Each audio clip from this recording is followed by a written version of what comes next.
untuk soal berikutnya. Di sini diketahui 2 mol gas argon ditempatkan dalam suatu kontainer dengan temperatur 27 derajat Celcius dan tekanan 2 atmosfer. Dari sini sebenarnya sudah jelas ya. Kalau yang diketahui dalam temperatur, kemudian ada tekanannya, berarti ini kita bisa menggunakan rumus gas ideal. Dalam gas ideal itu rumusnya kan ini ya. Tekanan dikali dengan volume sama dengan mol dikali dengan konstanta interval dikali dengan suhu, ya kan? Nah, kalau di sini untuk suhu ya, untuk suhu itu diketahui dalam Kelvin. Nah, maksudnya itu untuk penggunaan gas ideal suhunya harus kita ganti dalam Kelvin. Nah, kalau yang diketahui itu biasanya dalam Celcius, kebetulan soal kali ini juga dalam Celcius ya, kita ubah dulu. Di sini diketahui 27 derajat Celcius, berarti kita ubah. Cara pengubahannya berarti 27 derajat Celcius ditambah dengan 273 derajat Kelvin sama dengan 300 derajat Kelvin. Oke, kita bisa masukkan di ketahui yang lain. Ini maaf ya, ini ibu ini lupa nih tadi tip X-nya di mana, ini lupa nyoret aja. Ini sebenarnya sama dengan ini ya. Kemudian tekanannya 2 atmosfer. Yang ditanya volume, berarti bisa langsung kita masukkan ya. Berarti rumusnya P kali V sama dengan N kali R kali T. Dimana P itu adalah tekanan, V itu adalah volume, N itu mol, R itu adalah konstanta universal, T-nya suhu. Karena tadi yang ditanya adalah volume ini, maka P-nya turun, jadi V sama dengan mol kali konstanta interval universal dikali dengan suhu dibagi dengan tekanan. Tinggal kita masukkan. Dibiasakan tulis satuannya, apalagi kalau sudah hafal, biar kita tahu nanti mana yang harus kita coret ya. Kalau mol berarti satuannya mol, 2 mol. Kemudian untuk konstanta interval tadi, ini juga ketetapan ya, nilainya 0,0820 liter ATE mol min 1 K min 1 dikali dengan suhunya 300 derajat Kelvin ya, dibagi dengan tekanannya ya. Tekanannya tadi 24, sorry. Ini salah nih, salah nulis nih. Ini ketikannya ibu nih salah ya. Di sini harusnya, sorry, ibu coret nih ya. Ini 2 atmosfer. Ini yang 24,6 liter. Ini ajaib juga nih ya, ketikan kok bisa ngubah sendiri. Oke, ibu ralat ya. Jadi untuk volume kita masukkan dulu molnya 2 N kali R kali T dibagi P, berarti 2 mol dikali dengan 0,0820 liter atmosfer mol min 1 K min 1 dikali dengan 300 derajat Kelvin dibagi dengan tekanannya 2 atmosfer. Oke. Jumlahkan dulu semuanya di atas ya. Kalau sudah selesai tinggal kita coret satuannya yang sama. Berarti ini Kelvin kita coret. Kemudian molnya juga dicoret. Ini atmosfer juga dicoret. Pas. Sisanya adalah liter ya. Karena yang ditanya juga volume. Berarti hasilnya apa? Bukan ini ya, hasilnya ini. Hasilnya berarti 24,6 liter atmosfer. Oke, selesai ya. Soal berikutnya, ini kan membuat persamaan reaksi ya dari kalimat berikut.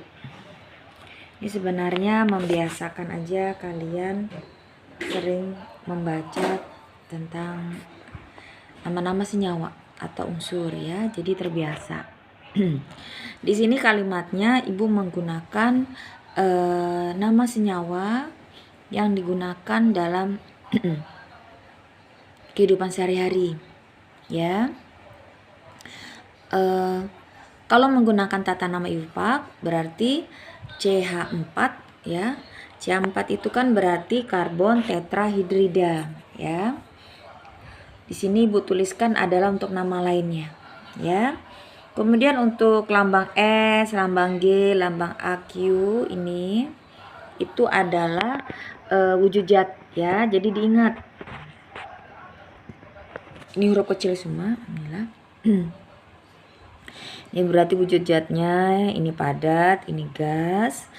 Kemudian ini larutan ya, AQ ya. Kemudian kalau ini sebelah sini kita anggap ruas kiri, yang sebelah sini ada ruas kanan, berarti yang sebelah sini kita ada sebagian buku yang menyebutnya sebagai ini reaksi 1, reaksi 2. Berarti nanti di ruas kanannya menjadi, keduanya ini menjadi hasil reaksinya. Atau ada juga buku yang menyebutnya sebagai pereaktan. Pereaktan 1 ditambah pereaktan 2 menjadi produk reaktan. Ini sekedar istilah saja, silakan menggunakan yang paling mudah dipahami. Tanda panah artinya menjadi, ya. Jadi kalimatnya menjadi padatan mentana direaksikan dengan gas oksigen menjadi gas karbon dioksida dan air. Nah, di sini kita lihat nih oksigen tertuliskan 2O2, jadi tidak usah kita tulis kita menyebutnya di oksigen, nggak usah ya. Atau yang ini di air, nggak usah. Kalau di dalam bentuk penyebutan bersama reaksi, jadi langsung aja bila ada jumlah atom atau sering kita sebut sebagai koefisiennya, ini kan koefisien ya, koefisien unsur dalam suatu bersama reaksi tidak usah disebutkan, kecuali disuruh menyebutkan berapa jumlah atomnya. Jadi kalau menggunakan nama lainnya disebutkan menjadi padatan metana direaksikan padatan metana direaksikan dengan gas oksigen menjadi gas karbon dioksida dan air. Nah, atau bisa pakai nama lainnya padatan karbon tetrahidrida direaksikan dengan oksigen menjadi gas karbon dioksida dan air. Oke, semoga mudah ya. Yang berikutnya di sini adalah penamaan untuk senyawa ya. Di sini ada P2O5. Jadi cara penulisannya cara membacanya berarti unsur pertama ini disebut yang kedua. Jadi kalau ada angkanya berarti pindah dulu, susah nih kalau pakai tangan kiri ya. Ini kan berarti kalau diurutkan ini yang disebutkan pertama, kita tulis begini aja ya biar mudah.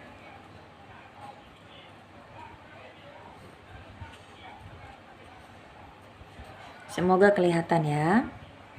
Ibu pakai pensil nih. Sepertinya udah jelas ya. P2O5 berarti yang 2 ini yang disebut pertama kali nanti karena ini kebetulan angka. Kemudian unsur pertama penyebutan yang kedua. Kemudian untuk unsur yang kedua 5 ini penyebutan yang ketiga. Kemudian unsur yang kedua ini disebut yang terakhir. Ya.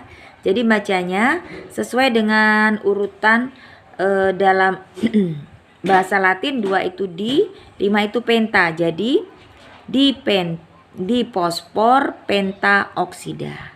Oke. Di fosfor pentaoksida. Misalkan dia seperti ini. Apa ya?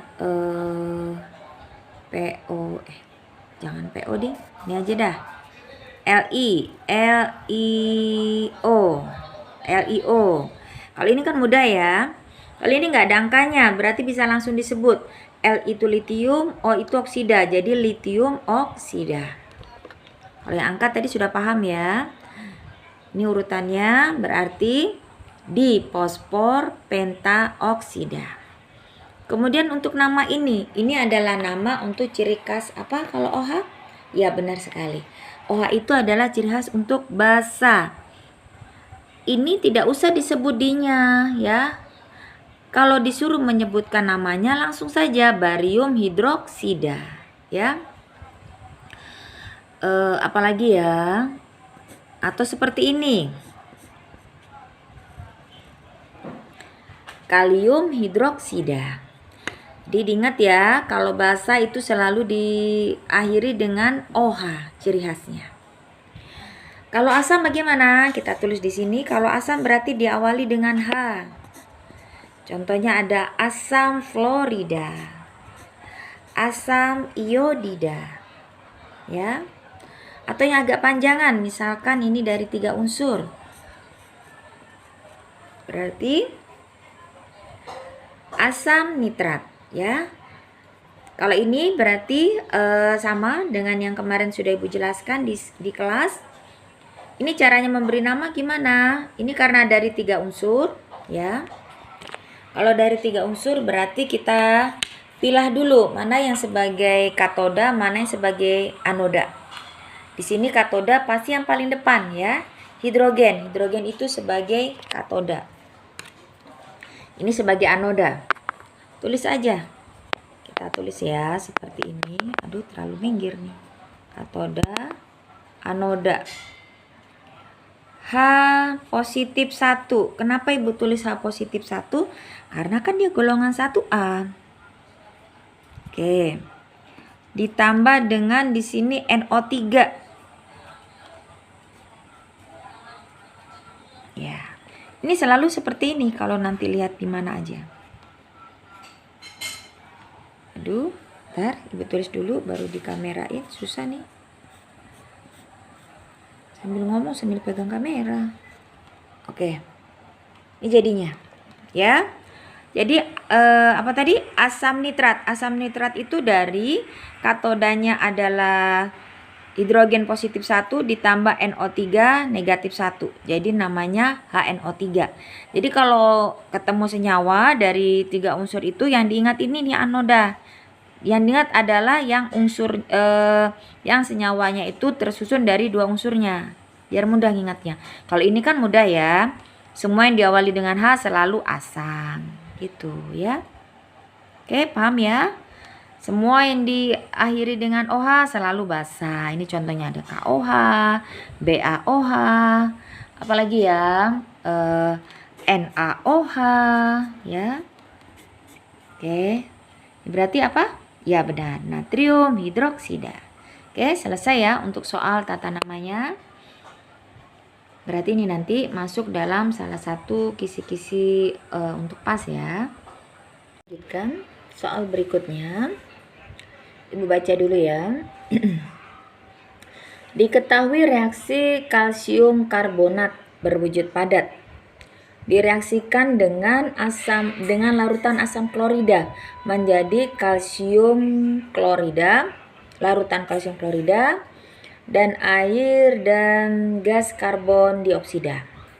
Apabila 10 gram kalsium karbonat direaksikan dengan 100 ml larutan asam klorida 1 molar, maka massa kalsium klorida yang tercipta berapa? Oke, dari sini sudah jelas ya, berarti ini adalah reaksi pembatas karena yang ditanya adalah apa tadi? Yang tersisa atau yang tercipta ya. Bisa kita tulis persamaan reaksinya lagi, bisa juga pakai yang di atas saja sudah tidak apa-apa ya. Ingat berarti kalau reaksi pembatas apa yang dicari? Ya, yang dicari adalah perbandingan mol. Jadi bagaimana? Kita cari dulu massa molek relatifnya. Ya. Kita tulis dulu apa saja yang diketahui ya. Di sini tadi berapa? Yang diketahui adalah ini ya. Ini bersama reaksinya. Bersama reaksinya ini kemudian yang diketahui tadi adalah kalsium karbonat. Kita tulis di atas ini ya. 10 gram. Oke.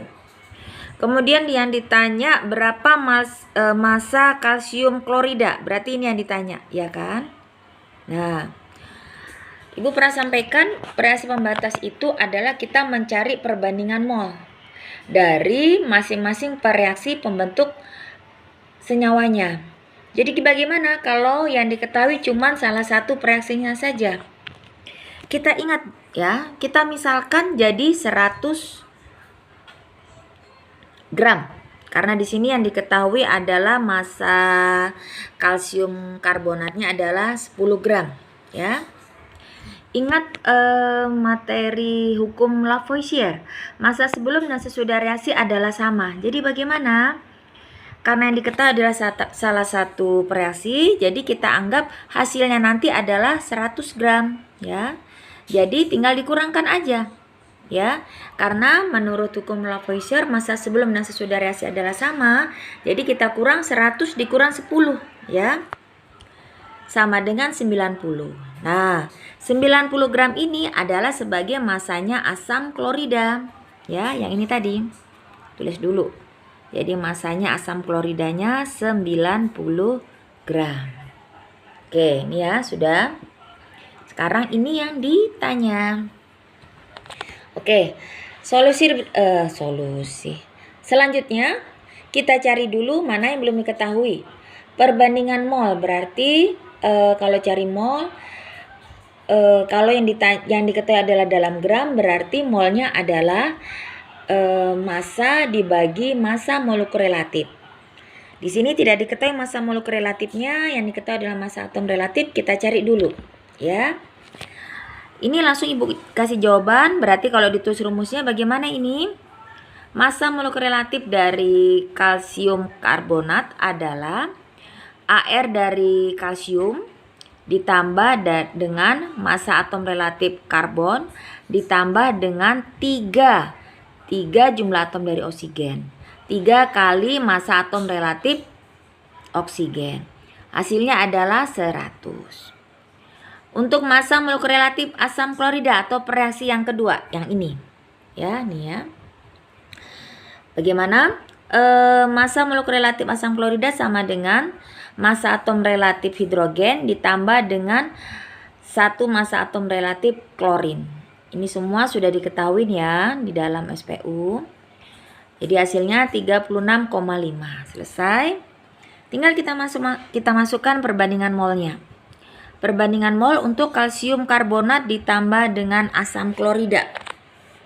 Jadi bagaimana? Ini berarti 10/100 ini adalah massa dari kalsium karbonat tadi 10 dibagi dengan MR-nya 100 ini ya. Oke. Ini 10 tadi yang diketahui tadi nih ya, yang 10 gram tadi kalsium karbonat. Udah, 10 dibagi 100 hasilnya 0,1. Kemudian untuk asam klorida, berarti tadi yang kita misalkan didapat asam kloridanya jadi 90 dibagi dengan massa molekul relatifnya 36,5. Di sini kenapa ditulis massa molar? Karena massa molekul relatif itu tidak punya satuan. Jadi kita ubah dulu dalam massa molar atau disingkat mm. Kalau diubah dalam massa molar, nanti untuk massa molekul relatif kalsium karbonat yang 100, yang tidak ada satuan, karena diubah dalam massa molar jadi 100 gram per mol. Di sini tidak Ibu tulis ya. Tapi paham ya, ini untuk yang gramnya, untuk yang massa berarti satuannya 10 gram dibagi dengan 100 gram per mol.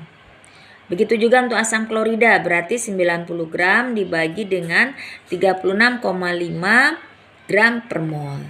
Oke, kesemuanya dibagi masing-masing. Untuk yang ini hasilnya 0,1, untuk yang asam klorida hasilnya 2,5. Sudah selesai. Kemudian nanti dicari perbandingan terkecilnya. Ya. Di sini berarti perbandingan bukan perbandingan terkecil. Ini sudah ya dapat hasil akhirnya. Ini hasil akhir untuk pencarian mol kalsium karbonat 0,1. Pencarian molnya asam klorida 2,5. Ya. Dari sini bisa terlihat yang paling kecil nilai molnya untuk kalsium karbonat, berarti inilah reaksi pembatasnya. Ya. Nah, jadi kalau yang ditanya tadi apa? Berapa massa gas yang tercipta atau massa dari kalsium kloridanya? Tinggal isi aja. Berarti ini yang tidak terlihat di sini, nih ya. Di sini sebenarnya ada koefisien, ada angka 1 di sini. Di air juga ada. Cuman kalau 1 dalam sains kan tidak ditulis ya. Jadi kita tulis Massa kalsium klorida itu sama dengan koefisien dari massa hasil yang ditanya dibagi dengan koefisien variasi yang menjadi variasi pembatas. Berarti di sini adalah kalsium karbonat 1/1 dikali dengan berapa? Dikali dengan jumlah mol yang paling kecil. Kebetulan di sini yang paling kecil adalah kalsium karbonat 0,1. 1 dibagi 1 dikali 0,1 mol sama dengan 0,1 mol. Itu berarti sudah didapat massa kalsium kloridanya. Kemudian kita lanjut.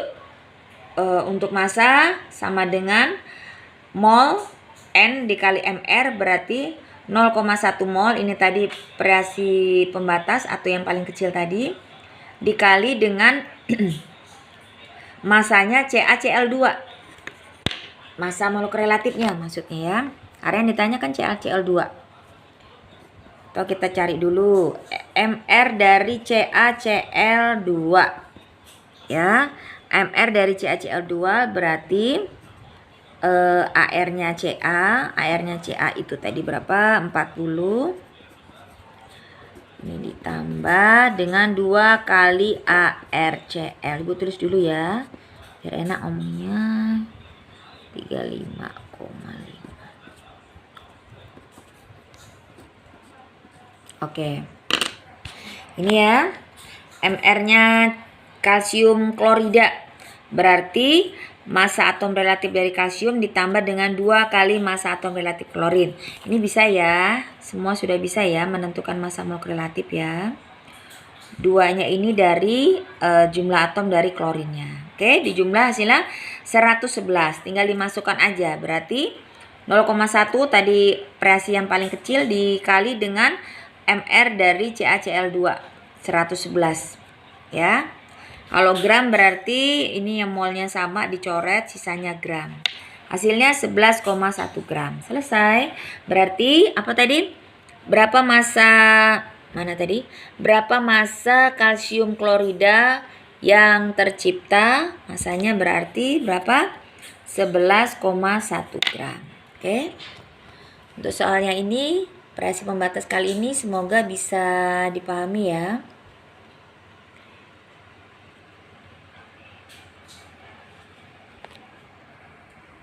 Kita lanjut yang lain. Kita baca dulu soalnya. Jika 11,2 gram besi dengan massa atom relatif besinya 56 habis bereaksi dengan oksigen dengan massa atom relatif oksigen 16, kalau dibuat dalam bentuk bersama reaksi adalah seperti ini. Ya. Ini koefisiennya dari besi, koefisien dari oksigen. Ini setelah disetarakan ya. Jadi hasilnya seperti ini. Sekalian kita latihan ya pembacaan bersama reaksi. Berarti ini kalau dibaca padatan besi direaksikan dengan gas oksigen menjadi dibesi trioksida. Ya, padatan di besi trioksida. Oke. Di sini yang ditanya adalah massa zat hasilnya. Massa zat hasil itu berarti massanya dari Fe2O3. Oke, ini agak kabur ya. Oke, sama dengan soal yang sebelumnya, berarti ini yang ditanya adalah variasi pembatas ya. Kita cari dulu mol masing-masing dari pereaksinya. Berarti mol dari besi dan mol dari oksigen. Ya. Cari dulu untuk AR-nya karena dia unsur berarti bisa langsung dimasukkan. Ini kebetulan untuk oksigen karena oksigen itu ingat di alam yang bentuknya di molekul itu hanya 3 unsur, oksigen, nitrogen dan nitrogen. Jadi untuk oksigen kita tulisnya menjadi begini ya.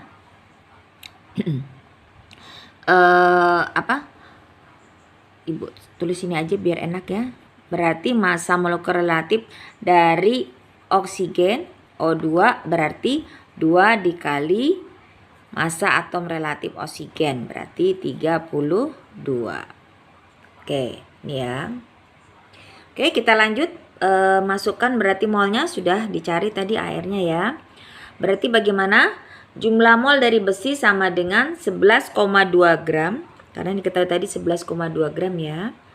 Dibagi dengan 56 gram per mol. 56 tadi tahu ya, 56 ini adalah massa atom relatif dari besi yang sudah diketahui. Ingat, kalau rumusannya seperti ini berarti di bagian bawah ini bukan dibagi dengan MR tapi dibagi dengan massa molar. MR tidak punya satuan, jadi kalau dalam perhitungan MR-nya diganti dulu menjadi massa molar. Oke, karena ditanya mol berarti gramnya bisa dicoret sisa mol, jadi hasilnya 0,2 mol.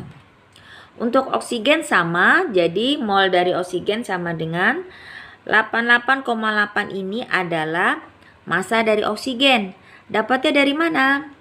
Kan yang diketahui cuma besi. Nah, ingat lagi ya. Seperti halnya yang disampaikan dalam hukum Lavoisier, massa sebelum dan sesudah reaksi adalah sama. Ya, di sini yang diketahui kan tadi besi. Yang ditanya hasilnya di besi trioksida. Jadi gimana kalau cari perbandingan mol salah satu reaksinya tidak diketahui? Ya kita misalkan saja ya. Kita misalkan massa zat sebelum dan sesudah reaksi adalah sama. Jadi 100 untuk mencari mol dari oksigen, kita misalkan dulu 100 dikurang 11,2 gram dari massa besi. Hasilnya nanti berapa? 88,8 gram. Ini sudah Ibu tulis dalam bentuk molnya. Oke. Pembahasan mengenai hukum Lavoisier ini sudah pernah kita bahas ya. Oke, tinggal dimasukkan berarti ini untuk molnya oksigen. Massa oksigen tadi hasil dari pengurangan 100 dikurang 11,2 gram menjadi 88,8 gram, dimasukkan dibagi dengan 32 mR dari oksigen tadi. Hasilnya menjadi 2,8 mol. Aduh, susah ya nulis sambil megang HP. Jadi jelek tulisannya. Oke. Dari sini bisa kita bandingkan mana yang paling kecil, itulah sebagai reaksi pembatas. Ternyata yang paling kecil adalah mol dari besi, 0,2 mol. Ya, berarti ini yang sebagai reaksi pembatas. Karena yang ditanya adalah massa zat hasil, tidak ditanya reaksi pembatas, kita bisa langsung aja berarti massa dari hasilnya atau massa dari di besi trioksida. Massa dari di besi trioksida bisa kita tulis koefisien dari hasil dibagi dengan koefisien yang sebagai reaksi pembatas. Berarti yang sebagai reaksi pembatas tadi yang Fe. Coba dilihat di sini kalau dalam persamaan reaksinya masing-masing unsur untuk reaksi dan hasil reaksinya semua punya koefisien. Ingat, di bagian depan ini yang disebut dengan koefisien. Jadi bisa langsung kita jumlahkan. Berikutnya adalah soal massa molekul relatif. Ya. Sambil kita belajar tata nama.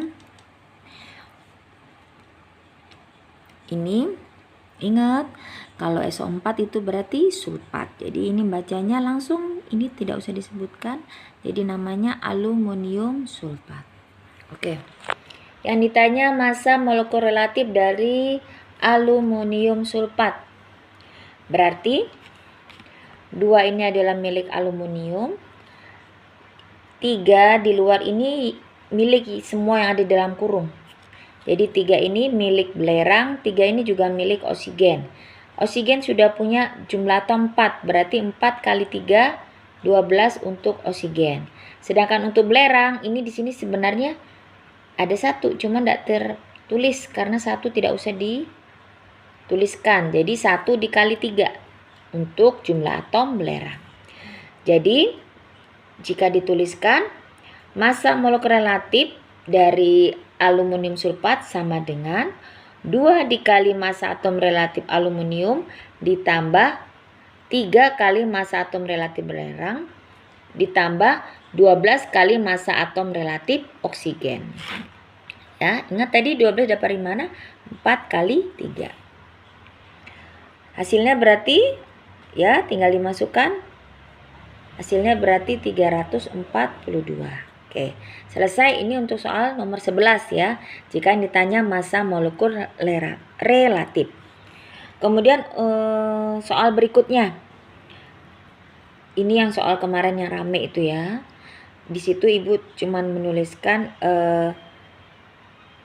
kelanjutan dari nomor sebelumnya. Ternyata karena dirombak jadinya bingung soal yang sebelumnya itu soal yang mana.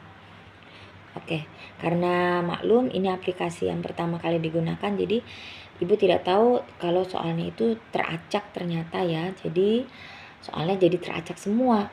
Bikin soalnya satu bisa dibagi menjadi 33 paket karena jumlah siswanya 33 dalam sekelas.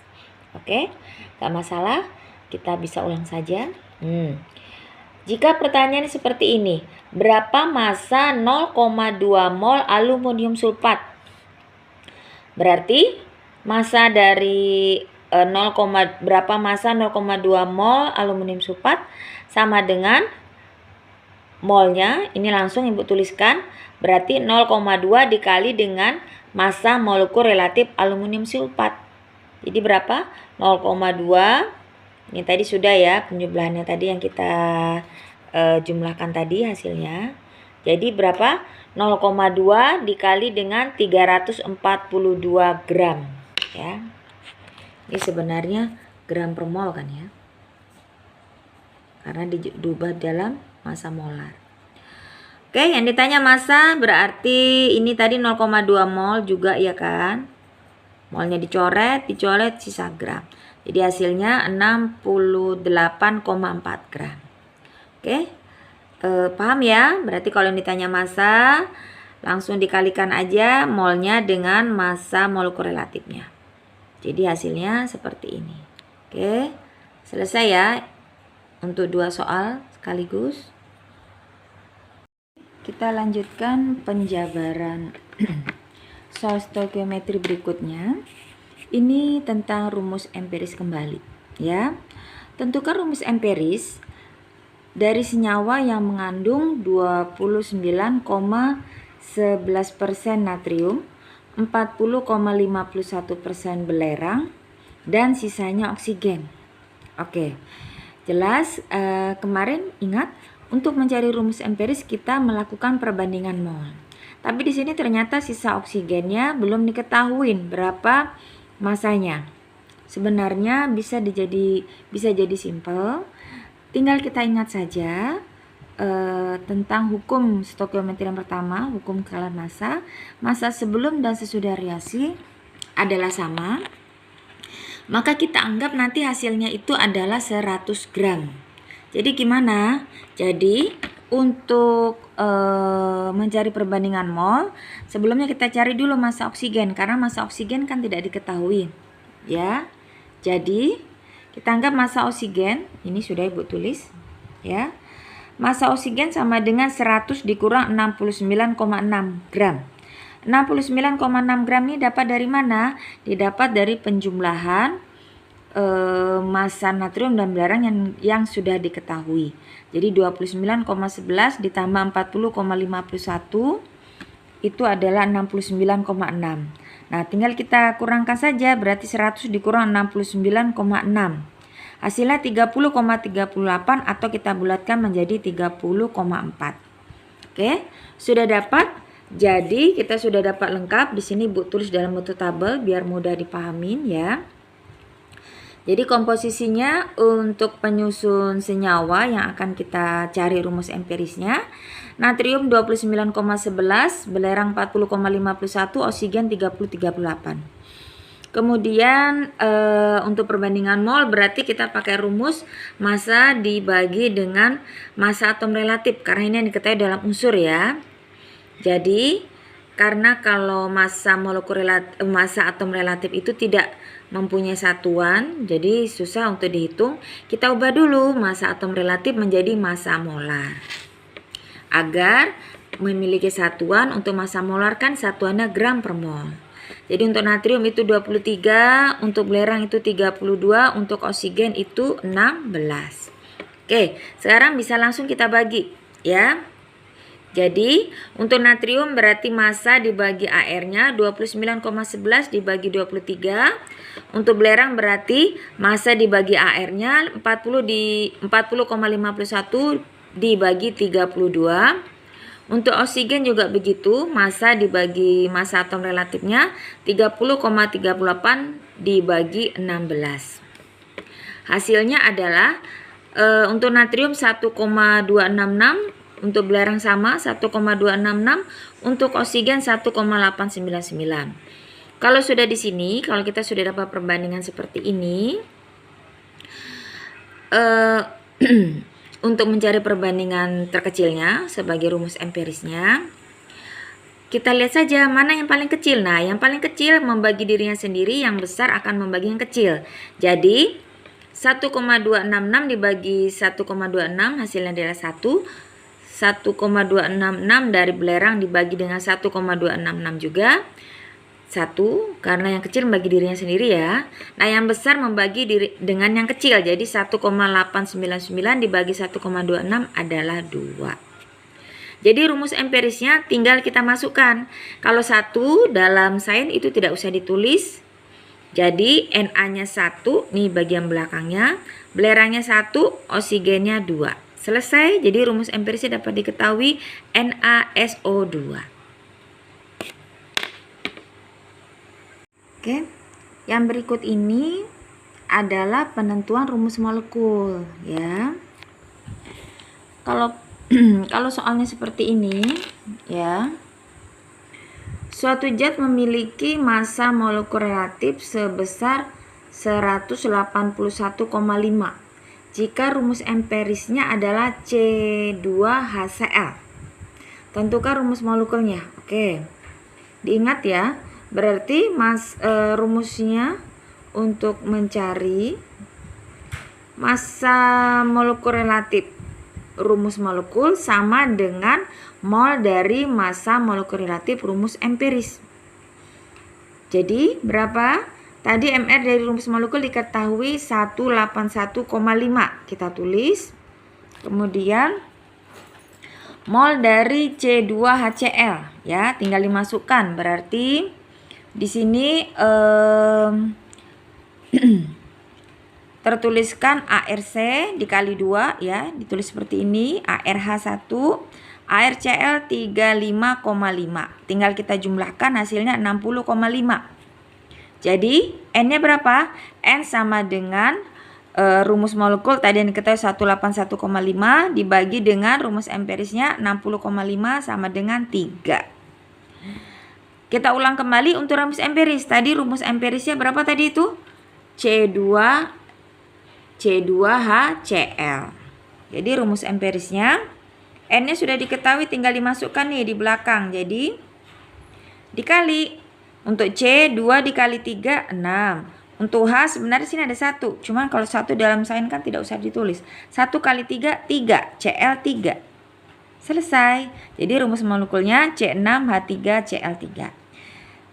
Ingat ya, ini kemarin salah satu dari soal ulangan harian kan?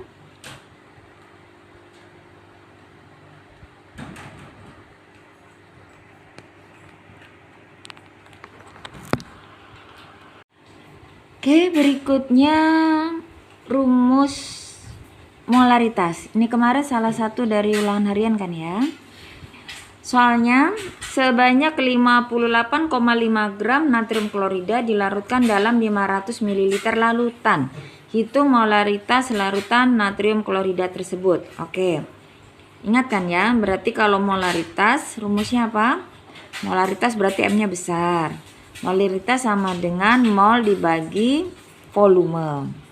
Mol satuannya mol, volume satuannya liter. Nah, berarti kalau di sini yang diketahui adalah dalam gram.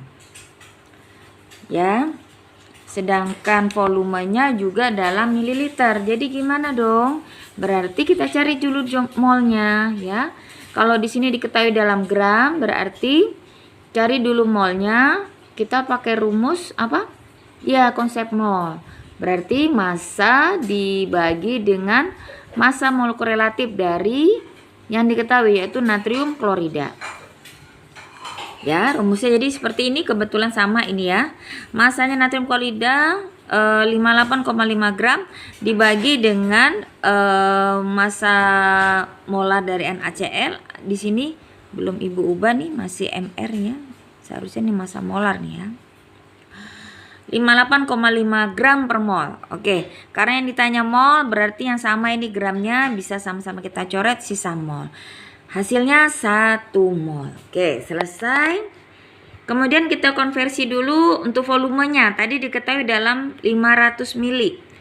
Berarti kita ubah dulu dalam liter. Jadinya 500 ml diubah dalam liter menjadi 0,5 liter. Bisa langsung kita masukkan untuk hitungan molaritasnya. Berarti molaritas atau M besar sama dengan N per V 1 mol dari sini tadi ya. 1 mol dibagi dengan 0,5 liter sama dengan 2 molar. Selesai. Jadi molaritas larutan natrium klorida adalah 2 molar.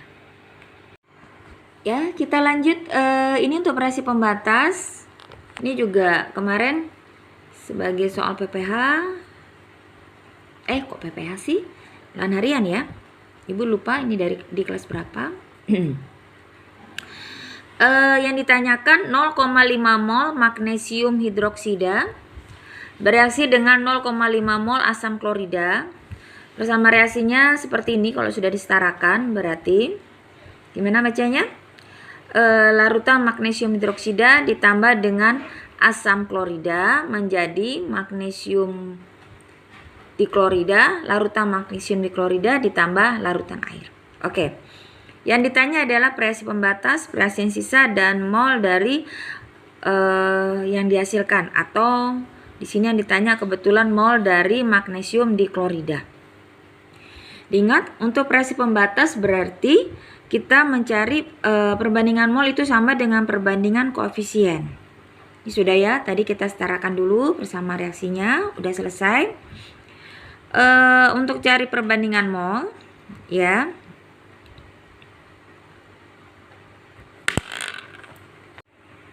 Oke, kita lanjutkan. Untuk kali ini materi stoikiometri reaksi pembatas. Ingat ya, kalau reaksi pembatas berarti perbandingan mol itu sama dengan perbandingan koefisien.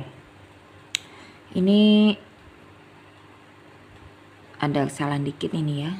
Ibu lupa nih nggak ada tip X nih. Jadi pakai begini aja. Ibu baca dulu soalnya. 0,5 gram magnesium hidroksida, atau kalau ditulis lambangnya MgOH 2 kali, itu ya cara bacanya, bereaksi dengan 0,5 gram asam klorida. Sesuai dengan persamaan reaksi seperti ini. Sudah ingat kan cara bacanya? Berarti apa ini? Larutan dari magnesium hidroksida. Nah, kalau gini langsung dibaca aja. Larutan magnesium hidroksida direaksikan dengan asam klorida menjadi magnesium diklorida ditambah air. Yang ditanya adalah reaksi pembatas, reaksi sisa, dan mol yang dihasilkan, atau kebetulan di sini ditanya adalah mol dari magnesium diklorida. Pertama kita setarakan dulu bersama reaksinya. Ini sudah setara ya. Kemudian kita cari perbandingannya mol terlebih dahulu, karena kebetulan tadi yang diketahui dalam gram. Nah, kalau yang diketahui dalam gram berarti untuk cari mol kita cari dulu pakai konsep mol, berarti ya massa dibagi dengan massa molekul relatif. Oke, karena di sini massa molekul relatifnya belum diketahui, kita cari dulu ya. Ini ketinggalan sepertinya ya, kita baiki dulu nih. Ini massa molekul relatif dari MgOH 2 kali itu 58. Di sini Bu singkat aja. Ini kan tahu ya, kalau diuraikan berarti MR dari MgOH 2 kali itu adalah yang dalam kurung ini 2 ini berarti milik oksigen, milik hidrogen, dan tapi bukan milik magnesium. Jadi MR dari MgOH 2 kali adalah ARMG ditambah dengan 2 kali AR oksigen ditambah 2 kali AR hidrogen, atau kalau ditotal hasilnya 58. Sedangkan untuk asam klorida, nah ini yang kemarin banyak salah nih. Walaupun dalam persamaan reaksinya ditulis koefisiennya, ini kan biar setara nih hidrogennya di antara ruas kiri dan ruas kanan, makanya terus 2 di sini. Nah, tapi nanti dalam penghitungan massa mol korelatifnya koefisiennya nggak usah diikutkan ya. Jadi tetap untuk asam klorida ya massa mol korelatif HCl aja tertulis, jangan 2Cl, paham ya? Oke, kita tentukan dulu untuk massa mol korelatif dari HCl atau asam klorida, berarti sama dengan AR dari hidrogen ditambah dengan AR dari klorin, atau jika dijumlahkan adalah 36. Oke, sampai di sini sudah bisa kita masukkan mol dari magnesium hidroksidanya. Tinggalan lagi nih 2-nya. Oke. Sama dengan berapa? 0,5 gram dibagi dengan 58 gram per mol. Di sini ingat ya, berarti kalau mR tidak punya satuan, nah supaya dalam perhitungan itu mudah, kita ubah dulu dalam massa molar, jadi menjadi 58 gram per mol. Oke, ini karena yang ditanya adalah mol, ini gramnya sama-sama dicoret, sisanya mol, hasilnya 0,0086 mol. Untuk asam klorida juga begitu, 0,5 gram dibagi dengan 36 gram per mol, hasilnya 0,014 mol. Oke, selesai. Reaksi pembatas adalah yang memiliki nilai paling kecil. Di sini nilai yang paling kecil adalah asam klorida. Berarti reaksi pembatasnya adalah asam klorida, ya. Untuk yang A tadi. Reaksi sisa itu koefisien dari reaksi yang nilainya lebih besar dibagi dengan reaksi pembatasnya dikali dengan reaksi pembatasnya. Jadi kita lihat di sini ya. Reaksi sisanya kan yang tersisa yang besar di sini kan adalah magnesium hidroksida. Di sini koefisiennya tidak terlihat ya, tapi sebenarnya di sini ada 1. Jadi 1/2. 2 dapat dari mana? Dari koefisien dari asam klorida yang kita sebut sebagai reaksi pembatas atau yang memiliki nilai paling kecil dari kedua reaksi setelah kita hitung molnya. Oke, dapat jadi 1/2, 1 dibagi 2 atau 1/2 dikali 0,014 sama dengan 0,007 ya. Mol yang dihasilkan atau mol dari MgCl2 sama dengan sini MgCl2 ya. Atau yang di sini yang kebetulan yang ditulis adalah mol dari H2O. Di sini diketahui setelah disetarakan H2O atau airnya ada 2 koefisiennya. Jadi tinggal dimasukkan, berarti mol yang dihasilkan atau mol H2O sama dengan 2 ini dari koefisiennya H2O tadi, 1 ini dari reaksi pembatasnya tadi HCl ya, nih. Oh, ada kesalahan nih, sorry. HCl itu koefisiennya 2 ya. Jadi ini 2/2 ya. Bukan 2/1. Tapi 2/2. 2 bagi 2 adalah 1. 1 dikali 0,014 sama dengan 0,014. Selesai. Soal ulangan harian berikutnya. Sebanyak 10 gram natrium hidroksida dilarutkan dalam 100 ml larutan. Ya. Ingat molaritas itu satuannya M besar, di mana rumusnya M besar sama dengan N/V ya. Ini kan rumusnya ya. N-nya satuannya mol, volume satuan dalam liter. Oke, kita lihat di sini. Di sini diketahui dalam gram natrium hidroksidanya dan volumenya dalam mililiter. Jadi gimana? Ya, kita ubah dulu ya. Berarti kita cari dulu untuk molnya. Jadi massa natrium hidroksida dibagi dengan mR dari natrium hidroksida 10 gram dibagi 40 gram per mol sama dengan 0,25 mol. Volumenya juga kita konversi dari 100 ml menjadi 0,1 liter. Jadi molaritasnya bisa langsung kita masukkan. Molaritas sama dengan N per V sama dengan 0,25 mol dibagi 0,1 liter sama dengan 2,5 molar. Oke. Ini soal yang terakhir. Diketahui senyawa CxHyOZ tersusun dari 40% karbon, 6,67% hidrogen, dan sisanya oksigen. Jika mR dari senyawa tersebut adalah 90, tentukan rumus molekulnya. Oke. Kalau seperti ini berarti kita misalkan dulu ya. Kita misalkan dulu bahwa hasilnya nanti adalah 100 ya, 100%. Kenapa seperti itu? Karena dalam mencari rumus empiris kan kita mau perbandingan mol. Sedangkan di sini kita mau perbandingan unsur-unsurnya. Ini ada karbon, hidrogen, dan oksigen. Untuk oksigen kan tidak diketahui nilai berapa persennya untuk oksigen. Jadi caranya gimana? Kita jumlahkan dulu.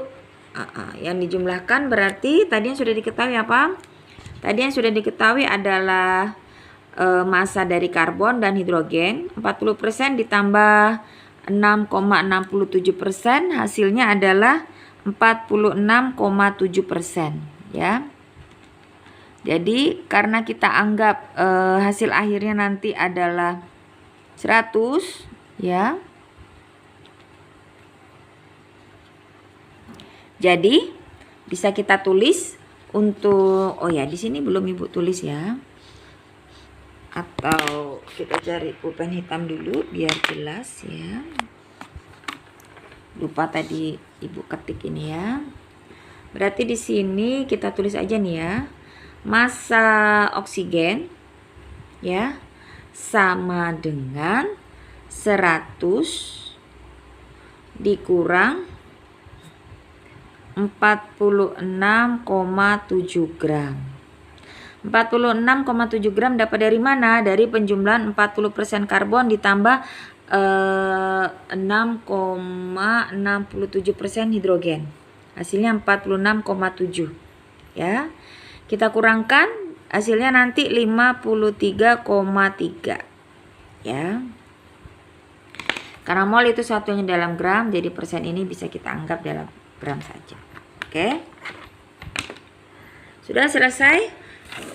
Akhirnya kita dapat sudah ya. Untuk komposisi dari karbon 40 gram, hidrogennya 6,67 gram, oksigennya tadi sudah setelah dikurangkan tadi hasilnya jadi 53,33 gram ya. Untuk massa atom relatif kan sudah diketahui ya. Kita ubah dulu dalam massa molar biar punya satuan, jadi 12 gram per mol, untuk hidrogen 1 gram per mol, oksigen 16 gram per mol. Oke. Sekarang bisa masukkan perhitungan molnya. Di sini Ibu singkat aja ya. Ini berarti kan massa per air untuk C 40 dibagi 12. Untuk hidrogen juga begitu. Massanya 6,67 dibagi dengan AR-nya 1. Hasilnya 6,67. Untuk oksigen juga 53,33, massanya AR-nya 16. Setelah dibagi masing-masing hasilnya untuk karbon 3,33, untuk hidrogen 6,67, untuk oksigen sama dengan karbon 3,3. Nah, setelah ini kita bandingkan ya. Untuk cari bilangan terkecilnya, yang kecil bagi dirinya sendiri, yang besar bagi yang kecil. Hasilnya jadi untuk karbon ya, setelah dibagi dengan diri sendiri hasilnya 1, sedangkan untuk hidrogen 6,67 dibagi 3,33 ada 2. Untuk oksigen sama dengan karbon ya, 3,33 dibagi 3,33 adalah 1. Jadi rumus empirisnya bisa langsung kita masukkan ya.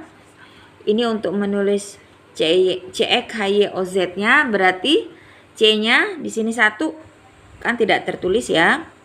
Hidrogennya 2, jadi H2, oksigennya 1. Jadi rumus empirisnya CH2O.